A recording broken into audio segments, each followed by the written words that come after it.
بھائی سے گزارش ہے اگر یہ مسجد کے پلاٹ کے اندر یہ شور بند کروا دیا جائے تو مہربانی ہے۔ ان الحمد للہ نحمده ونستعینه ونستغفره ونعوذ باللہ من شرور انفسنا ومن سیئات اعمالنا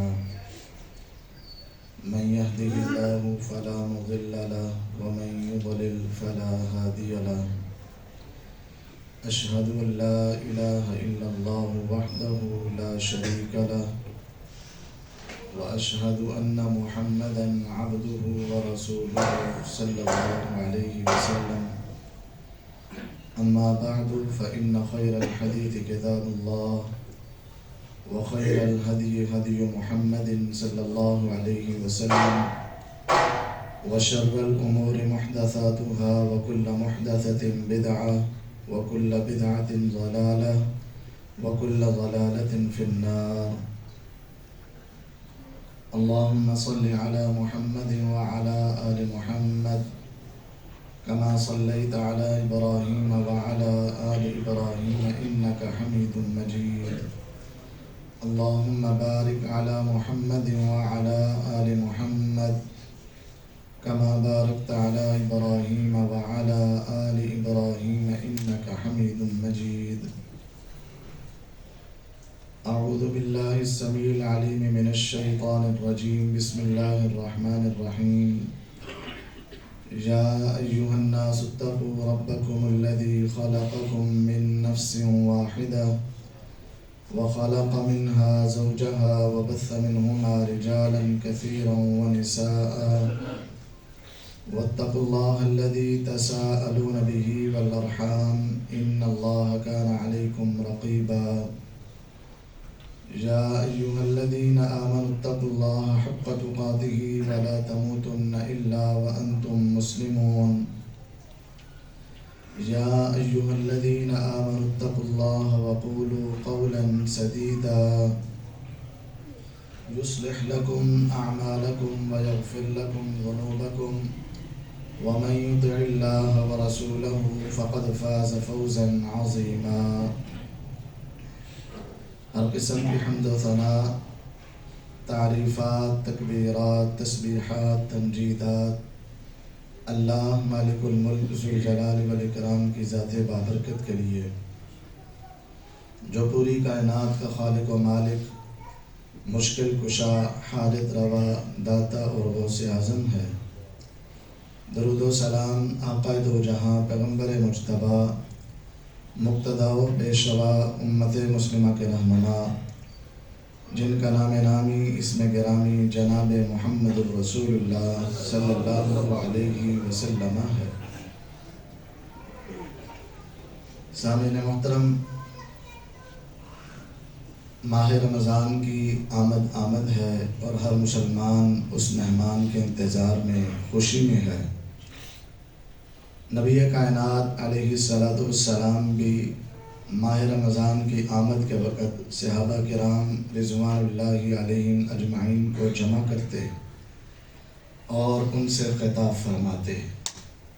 حضرت ابو ہریرہ رضی اللہ تعالیٰ عنہ بیان کرتے ہیں، اللہ کے نبی صلی اللہ علیہ وسلم ہمیں رمضان کی آمد کا وقت جمع کر کے فرماتے، اتاکم رمضان شہر مبارک، اے میرے صحابہ تمہارے پاس ماہ رمضان جو کہ بابرکت ہے وہ آ چکا ہے۔ قد فرض اللہ علیکم صیامہ، اللہ نے اس رمضان کے اندر آپ کے اوپر روزے فرض قرار دیے ہیں۔ تفتح فیہ ابواب الجنہ، اس مہمان کی آمد کے وقت اللہ جنت کے دروازے کھول دیتے ہیں۔ جنت کے 8 دروازے کھول دیے جاتے ہیں، کوئی ایک دروازہ بھی بند نہیں رہتا۔ وتغلق فیہ ابواب الجحیم، اور جہنم کے 7 دروازے بند کر دیے جاتے ہیں، کوئی ایک بھی کھلا نہیں رہتا۔ وتغل فیہ مردۃ الشیاطین، اور سرکش شیطان جکڑ دیے جاتے ہیں۔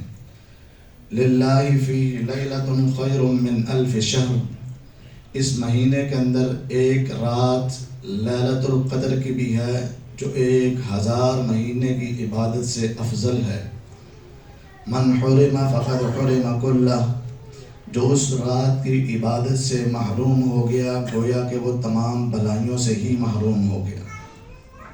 یعنی صحابہ کو رمضان کی تیاری کے لیے آگاہ کرتے اور ان کو ذہنی طور پر بھی تیار کیا جاتا کہ اللہ کا یہ مہمان مہینہ آپ کے پاس آنے والا ہے اور اس کے اندر بھرپور رحمتیں سمیٹ لیں، کیونکہ اس سے بڑھ کر شاندار موقع نہیں ہوتا کہ جب جنت کے 8 دروازے کھول دیے جائیں، جہنم کے 7 دروازے بند کر دیے جائیں۔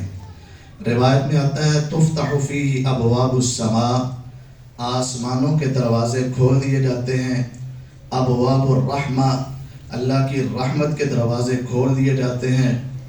ابواب الجنہ، اللہ کی جنت کے دروازے کھول دیے جاتے ہیں۔ اور پھر ایک اعلان کرنے والا فرشتہ اعلان کرتا ہے، یا باغی الخیر اقبل، اے نیکی کو متلاشی کرنے والے، نیکی کے راستے کو تلاش کرنے والے، اس سے بہتر تیرے لیے کوئی اور موقع نہیں ہو سکتا کہ جب جنت کے دروازے کھلے ہوں، اللہ کی رحمت کے دروازے کھلے ہوں، جہنم کے دروازے بند ہوں، شیطان جکڑ دیا گیا ہو، رحمت برس رہی ہو، اور پھر تجھے دعوت دی جائے کہ آ تیرے رب نے تیرے لیے جنت کا سما بیان کیا ہے، تو اس سے بڑھ کر اور تیرے لیے پیکج نہیں ہو سکتا۔ یا باغی الخیر اقبل، اے خیر کے متلاشی آگے بڑھ، محنت کر، کوشش کر، اپنے گناہوں سے معافی مانگ، اپنے گناہوں سے توبہ کر، رب کو منا، جنت کا حقدار بن جا اور جہنم سے پناہ لے لے، اس سے محفوظ ہو جا۔ وَيَا بَاغِيَ الشَّرِّ أَقْصِرْ، اے گناہ کرنے والے، زیادتی اور ظلم کرنے والے، اپنی جان کے اوپر بوجھ ڈالنے والے، اب تو ماہ رمضان آ چکا ہے، شیطان بھی جکڑ دیا گیا ہے، اب تو باز آ جا۔ یہ اللہ کی طرف سے مقرر فرشتہ یہ دنیا کے اندر آوازیں لگاتا ہے، صدائے دیتا۔ حضرات محترم، آج کے خطبہ جمعۃ المبارک میں اپنے آپ کو، آپ احباب کو بھی یہ پیغام دینا چاہوں گا کہ اس مہمان کے آنے سے پہلے ہم اپنی صفائی بھی کر لیں۔ آج دنیا کے اندر مہمان آتا ہے، لوگ گھروں کی صفائی کرتے ہیں، مہمان کی آمد پر بڑی تیاریاں ہوتی ہیں۔ میں کہتا ہوں اللہ کا جو یہ مہمان آ رہا ہے، اس کے آنے پر ہم اپنے جسم کی صفائی کر لیں۔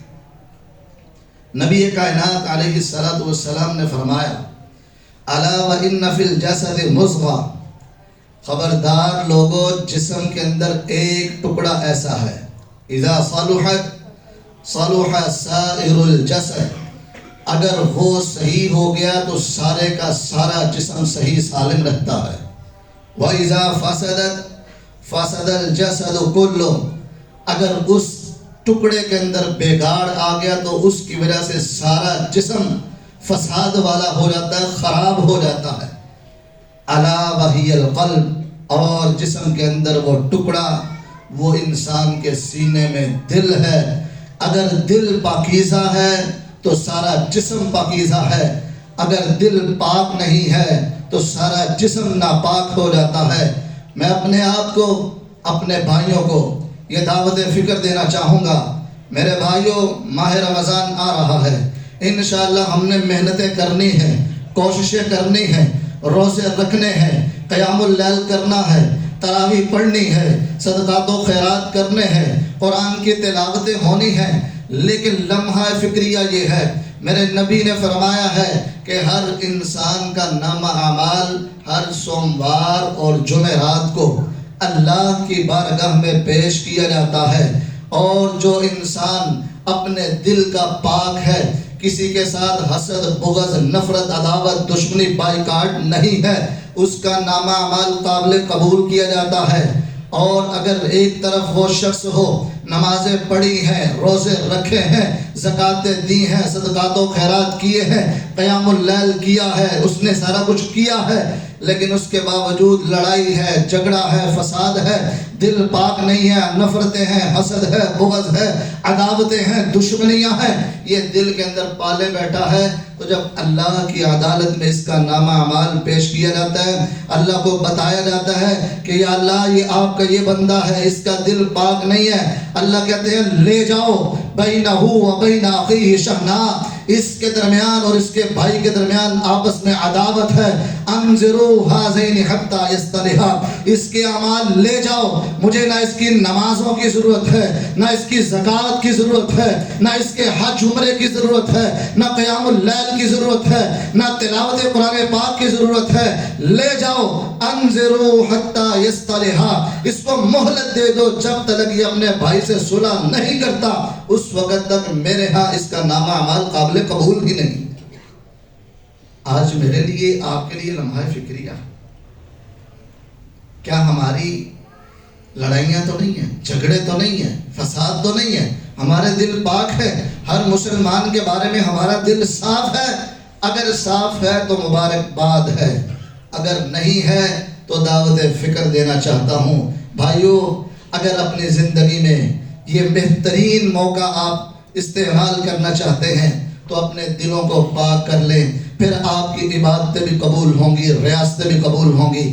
اگر آپ کا دل پاکیزہ نہیں ہے تو یہ ساری محنتیں، کوششیں، کاوشیں ضائع اور رائگاں اور برباد ہو کے رہ جائیں گی، کسی کام کی نہیں آئے گی، بعد میں پچھتاوے کی کوئی بات نہیں ہے. آج لوگ کہتے ہیں قاری صاحب میں حق پہ ہوں، میری بیٹھ کے سنے تو صحیح، میں سچا ہوں، اس نے ہمیشہ میرے ساتھ غلط کیا. مان لیتے ہیں آپ 100% صحیح، وہ بالکل 100% غلط، آپ سچے وہ جھوٹا، آپ مظلوم وہ ظالم صحیح. لیکن ایک روایت میں اور آپ احباب، سب سے پہلے میں اپنے آپ کو مخاطب، میں اور آپ احباب، ہر ایک یہ بات، یہ حدیث مبارکہ ذہن نشین کر لیں. میرے نبی سے بڑھ کر سچی اور سچی پاکیزہ زبان کسی کے نہیں. میرے نبی نے فرمایا ہے انا زعیم، میں امام الانبیاء ضامن ہوں، گارنٹی دیتا ہوں. کس بات کی؟ بِبَيْتٍ فِي رَبَضِ الْجَنَّةِ، میں نبی اس شخص کو جنت کے اندر محل کی ضمانت دیتا ہوں. کس کو؟ لمن ترک المراء وَإِنْ كَانَ مُحِقًّا، اگرچہ وہ حق پر ہے، سچا ہے، اس کے باوجود وہ جھگڑا چھوڑ دیتا ہے، وہ قیامت کے دن میرے پاس آئے، میں نبی اس کو رب ذوالجلال سے جنت کا انعام لے کر دوں گا. اس سے بڑھ کر اور کیا چاہیے؟ ہاں بھئی میں حق پر ہوں، اس نے مجھ پر ظلم کیا، پھر کیا ہونا چاہیے؟ قطع تعلقی ہو جائے، چھوڑ دیں؟ ہرگز نہیں. ایسا کریں گے اپنا نقصان ہے. صلح کریں گے، اپنے دل کو پاک کریں گے، صاف کریں گے. ہمارے لیے نبی کائنات نے جنت کی ضمانت دی ہے. آج رشتہ داریاں جب ٹوٹتی ہیں، صلح ہونے لگتی ہے، لوگ کہتے ہیں گارنٹی لائیں. کون ضمانت دے گا؟ یہ دوبارہ ایسا نہیں کرے گا. کوئی گارنٹی دے، کوئی ضمانت دے. ارے اس سے بڑھ کر اور کیا ضمانت ہو سکتی ہے؟ کائنات کا امام اسے جنت کی گارنٹی دے رہا. اس سے بڑھ کر اور کون سا خوش نصیب سودا ہو سکتا؟ کون سا پرافٹ والا سودا اس سے بڑھ کر ہو سکتا ہے؟ امام الانبیاء ہو اور جنت کی گارنٹی دے اور ہم اسے ٹکرا دیں، یہ نقصان کی بات ہے. اور اس اگر جنت کی گارنٹی کو قبول کر لے، یہ بڑا شاندار سودا ہے. اس لیے میرے بھائیوں، دنیا کے اندر انسان ہونے کے ناطے آپس میں غلطیاں، کمیاں، کوتاہیاں، لغزشیں انسان سے ہوتی ہیں، لیکن معاف کر دیں، درگزر کر دیں، دل کو پاک کر لے، صاف کر لے، اس نیت کے ساتھ کہ مولا تیرے نبی نے جنت کی گارنٹی اور ضمانت دی ہے.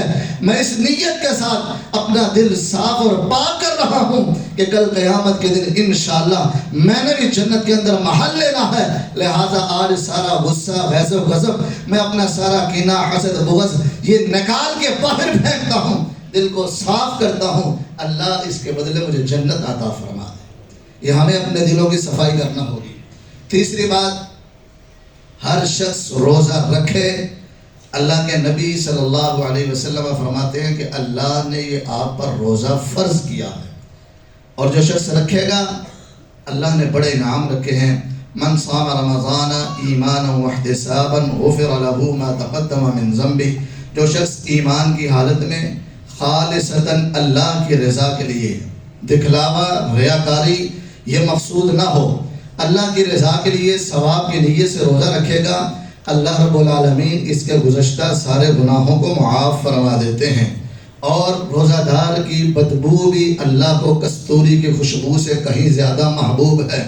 اللہ کہتے ہیں صوم لی وانا اجزی بہ، بندہ روزہ میرے لیے رکھتا ہے، فرشتوں تمہارے بس کی بات نہیں اس کا اجر و ثواب لکھنا، میں کل قیامت کے دن اللہ رب العالمین خود اپنے بندے کو اس کا اجر و ثواب عطا فرماؤں گا۔ تو اللہ کے نبی صلی اللہ علیہ وسلم نے اپنے صحابہ کو روزہ رکھنے کی ترغیب دلائی، اور صحابہ سے فرمایا جنت کے 8 دروازے ہیں، ان میں سے ایک دروازے کا نام باب الریان ہے، جس کا مطلب روزے دار صرف اس دروازے سے داخل ہوں گے، اس کے علاوہ کوئی شخص جنت کے اندر اس دروازے سے داخل نہیں ہو سکتا۔ تو روزے داروں کے لیے اللہ نے جنت کا اسپیشل دروازہ رکھا ہے، جو روزہ رکھے گا انشاءاللہ قیامت والے دن اس جنت کے دروازے سے داخل ہو کر وہ جنت میں جائے گا۔ اور نبی کائنات علیہ السلام نے جہاں پر یہ بھوک اور پیاس کو ترک کرنے کا، روزہ رکھنے کا حکم دیا ہے، وہاں پر روزے کی حالت میں انسان کو اپنے زبان، اپنی آنکھ، اپنی کان کا روزہ رکھنے کا بھی حکم دیا ہے۔ آج ہماری حالت یہ ہوتی ہے، ہم حلال چیزوں کو، کھانے پینے کو تو چھوڑ دیتے ہیں، ابھی میں نے روزہ رکھا ہے، اور روزے کی حالت میں پھر بھی حرام چیزوں کو نہیں چھوڑتے، حلال چھوڑ دیتے ہیں، حرام نہیں چھوڑتے۔ جھوٹ بولا جاتا ہے، گالیاں دی جاتی ہیں، غیبتیں کی جاتی ہیں، چغلیاں کی جاتی ہیں، بہتان بازیاں ہوتی ہیں، اور یہ معاشرے کے اندر ایک دوسرے کے ساتھ فساد ہوتا ہے۔ آنکھوں سے بے حیائی کا مناظر بازاروں میں یہ عام ہوتے ہیں، کانوں سے بے حیائی پر مبنی یہ گانے اور آلات موسیقی سنی جاتی ہے۔ یہ حرام کام بھی روزے دار ہم نے دیکھا ہے نہیں چھوڑتے، جبکہ حلال اور پاکیزہ رزق چھوڑ دیتے ہیں۔ جناب ہم نے روزہ رکھا ہے، جہاں پر میرے نبی نے بھوک اور پیاس کو ترک کرنے کا حکم دیا ہے، روزہ رکھنے کا، وہاں پہ اپنے ناک، اپنے کان، اپنے زبان، اپنے آنکھ کا بھی روزہ رکھیے۔ اسلام نے اس بات کا بھی حکم دیا ہے، اور یہ پہلے ہے، بھوک اور پیاس کا روزہ بعد میں ہے۔ اگر یہ حرام چیزوں کو نہیں چھوڑ سکتے پھر آپ روزہ مت رکھیے، اس کا کوئی فائدہ نہیں۔ یہ میری بات نہیں، امام الانبیاء جناب محمد الرسول اللہ صلی اللہ علیہ وسلم کا فرمان ہے، میرے نبی نے فرمایا من لم يدع قول الزور والعمل به فليس لله حاجة ان يدع طعامه وشرابه، جس شخص نے جھوٹ بولنا نہیں چھوڑنا اور جھوٹے عمل نہیں چھوڑنے، مطلب دھوکہ، فراڈ، یہ دھوکہ دہی اور بہتان بازیاں، زبان کا غلط استعمال، جس شخص نے یہ برائی والے کام نہیں چھوڑنے، فَلَيْسَ لِلَّهِ حَاجَةٌ أَن يَدْعَ طَعَامَهُ وَشَرَابَهُ، پھر اللہ کو آپ کے بھوکے اور پیاسے رہنے کی کوئی ضرورت نہیں ہے، پھر جاؤ کھاؤ بھی پیو بھی، جو جی چاہتا ہے کرو، پھر تمہارے اوپر کوئی پابندی نہیں ہے۔ پابندیاں اس وقت ہیں جب تم اپنی آنکھ کا، زبان کا، منہ کا، یہ جسم کے اعضاء کا روزہ رکھو گے، اپنے اندر پاکیزگی اور طہارت لے کے آؤ گے، پھر یہ بھوک اور پیاس کا روزہ رکھنا، وگرنہ اس کے بغیر تمہیں روزہ رکھنے کی کوئی ضرورت نہیں ہے۔ اس لیے میں اپنے آپ کو، آپ احباب کو یہ دعوت فکر دینا چاہتا ہوں، بھائیو جہاں پہ ہم روزہ بھوک اور پیاس کا رکھیں، وہاں پر اس بات کا بھی خیال کیا جائے، سچائی سے کام لیں، جو کہ عام حالات میں بھی ہونا چاہیے، بالخصوص روزے کی حالت میں اس کا اہتمام کیا جائے۔ چغلی اور غیبت سے بچیں، فراڈ اور دھوکے سے بچیں، بے حیائی کے مناظر دیکھنے اور سننے سے بچیں، اپنے آپ کو روزے کی حالت میں رکھیں۔ اللہ میرا اور آپ کا رکھنا قبول و منظور فرمائے۔ چوتھی بات یہ ہے، یہ مہمان مہینے میں اللہ رب العالمین اپنے بندوں کو جہنم سے آزاد کرتے ہیں، اور میں اور آپ احباب ہر انسان خطا کار ہے، کل بنی آدم خطاء، کل بنی آدم خطاء۔ میرے نبی نے فرمایا آدم کا ہر بیٹا خطا کار ہے. وَخَيْرُ الْخَطَّائِينَ التَّوَّابُونَ، اور بہترین خطا کار وہ ہے جو فوری اپنے رب سے توبہ کر لیتا ہے، معافی مانگ لیتا ہے. یہ بہترین موقع ہے، چانس ہے. میرے نبی نے فرمایا ہے وَلِلَّهِ عُتَقَاءُ مِنَ النَّارِ وَذَلِكَ فِي كُلِّ يَوْمٍ وَلَيْلَةٍ. جب ماہ رمضان آتا ہے اللہ ہر روز صبح اور شام اپنے بندوں کو جہنم سے آزاد کرتے ہیں. ہر انسان کی کوشش ہونی چاہیے کہ اللہ میرا نام بھی ان افراد میں لکھ لے کہ تو نے مجھے جہنم سے آزاد کر دیا. کامیاب ہے وہ شخص جو جہنم سے آزاد ہو جائے، جنت کا داخلہ مل جائے. میرا رب کہتا ہے فمن زحزح عن النار وادخل الجنۃ فقد فاز. جو شخص جہنم سے بچا لیا گیا، جنت میں داخل کر دیا گیا، حقیقت کے اندر یہ کامیاب ہے. یہ دنیا کے معاملات تو ایک محض دھوکہ ہے. وَمَا الْحَيَاةُ الدُّنْيَا إِلَّا مَتَاعُ الْغُرُورِ. رب کا قرآن کہتا ہے یہ دنیا کے اندر یہ محلات، یہ جائیدادیں، بڑے بڑے بنگلات، بینک بیلنس اور برابر پراپرٹی اور جناب بڑا بڑا لمبے چوڑے کھاتے، بزنس، اپنے کاروبار، تجارتیں، یہ انسان محض جب اس کی آنکھ بند ہوگی یہ سارا اس کا کھاتا بند ہو جاتا ہے. انسان کے لیے ایک دھوکہ ہے. حقیقت کی زندگی اس کی آخرت کی زندگی ہے. کامیاب وہ ہوگا جو اپنے آپ کو اس دنیا کے اندر اسلام کے مطابق زندگی گزار کے گیا، جس کے شب و روز لیل و نہار اللہ اور اس کے رسول کے مطابق گزر گئے، اللہ اور اس کے رسول کی اطاعت میں گزر گئے. اس نے اپنے آپ کو جہنم سے آزاد کروا لیا، جنت میں داخل ہو گیا. یہ شخص آئیڈیل ہے، یہ نمونہ ہے، یہ ہمارے لیے بہترین انسان ہے. یہ شخص کامیاب ہے. حقیقت کے اندر کامیاب یہ ہے جو جہنم سے بچ جائے، جنت میں داخل ہو جائے. اور میرے رب نے ہمارے لیے یہ بہترین ساعتیں انشاءاللہ رکھ دی ہیں. ان قریب چند دنوں میں ہمارے پاس یہ مہمان آنے والا ہے. اللہ کی طرف سے یہ بڑا انعام ہے کہ اللہ ہر روز صبح اور شام اپنے بندوں کو جہنم سے آزاد کریں گے. تو مجھے اور آپ احباب کو بالخصوص سحری کے وقت، افطاری کے وقت اس بات کا اہتمام کرنا چاہیے. اپنے رب کے سامنے ہاتھ اٹھائیں، ہاتھ پھیلائیں، اس رب سے معافی مانگیں. اللہ میں گناہ گار ہوں، خطا کار ہوں، سیاہ کار ہوں، گناہوں کے اندر ڈوبا ہوا ہوں، لیکن تیری رحمت بڑی وسیع ہے، تیری رحمت بہت بڑی ہے. میرے گناہ کہیں چھوٹے، تیری رحمت بہت بڑی. اللہ تو معاف کر دے. میرے نبی نے فرمایا تائب من الذنب کمن لا ذنب لہ. جو شخص رب سے توبہ کرتا ہے، معافی مانگ لیتا ہے، اللہ گناہوں سے ایسے پاک کر دیتے ہیں، اتنا پیار کرتے ہیں جیسے میرے اس بندے نے کبھی گناہ کیا ہی نہیں ہے. رب کا قرآن کہتا ہے الا من تاب وآمن وعمل عملا صالحا فاولئک یبدل اللہ سیئاتہم حسنات. جو اپنے رب سے معافی مانگ لے، گر گڑا پڑے، آنسو بہا دے، تنہائی کے اندر کسی کونے میں بیٹھ کے اپنے گناہوں کو، جوانی کے، بچپن کے، زندگی کے لمحات کو مان لے اور رب کے آگے گناہوں کو اعتراف کر کے اللہ کے سامنے گر گڑا دے، آنسو بہا دے، اللہ رب العالمین اپنے بندے کو گناہوں کو معاف بھی کر دیتے ہیں. اور جتنے گناہ ہوتے ہیں اللہ ساری نیکیاں بھی بنا کے اس کے کھاتے میں ڈال دیتے ہیں. اللہ اعلان کرتے ہیں یا عبادی الذین اسرفوا علی انفسہم لا تقنطوا من رحمت اللہ. اے بندے مجھے پتا ہے تو انسان ہے، تجھ سے گناہ ہو گئے، غلطیاں ہو گئی، چاہتے نہ چاہتے ہو گئی، لیکن تیرے رب کی رحمت بہت بڑی ہے. اللہ کی رحمت سے مایوس نہ ہونا. آجا رب نے دنیا کے اندر جب تک تیرا سانس چل رہا ہے، روح تیرے جسم میں موجود ہے، دل دھڑک رہا ہے، آنکھیں چپک رہی ہیں، تیرے اندر یہ جان موجود ہے، ابھی تیرے پاس موقع ہے. آجا رب کی رحمت بڑی وسیع ہے، توبہ کا دروازہ کھلا ہے. اللہ صبح و شام بندوں کو جہنم سے آزاد کرتے ہیں. آجا معافی مانگ لے، تیرا رب معاف کرنے کے لیے تیار ہے. مجھے اور آپ کو اہتمام کرنا چاہیے. عام حالات میں ہم سے سحری کے وقت تہجد کی نماز نہیں پڑھی جاتی، قیام اللیل نہیں ہوتا، الا ماشاءاللہ چند افراد کو اللہ نے توفیق دی ہے، وہ سارا سال بھی پڑھتے ہیں. لیکن ہمارے پاس یہ موقع ہے ان ایام کے اندر اٹھیں، کم از کم چاہے 2 رکعت ہی کیوں نہ ہو، نماز پڑھی جائے، رب کے سامنے ہاتھ اٹھائے جائے. وہ اللہ تو اتنا غفور الرحیم ہے. میرے نبی نے فرمایا ان اللہ حیی کریم یستحیی عند ربہ.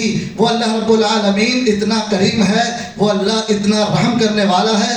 اللہ کے سامنے جب کوئی بندہ ہاتھ اٹھاتا ہے، اللہ اپنے بندوں کو ہاتھ خالی واپس لوٹاتے ہوئے شرما جاتے ہیں کہ میں رب العالمین ہو کر ایک عام بندے کے ہاتھ خالی لوٹا دوں، یہ رب کی شان کے لائق نہیں ہے۔ اللہ اس کی جھولیاں بھر دیتے ہیں، ہاتھ اس کے اندر برکتوں اور رحمتوں سے بھر کے لوٹاتے ہیں۔ تو اس لیے مجھے اور آپ کو ضرورت ہے ہم اپنے ہاتھ پھیلائیں، جھولیاں پھیلائیں، رب سے مانگیں۔ وہ رب عطا کرنے والا، اس کے سامنے اپنے سارے دکھڑے سنائیں۔ وہ اللہ آپ کے دکھڑے دور کرنے والے، سکھوں میں بدلنے والے ہیں۔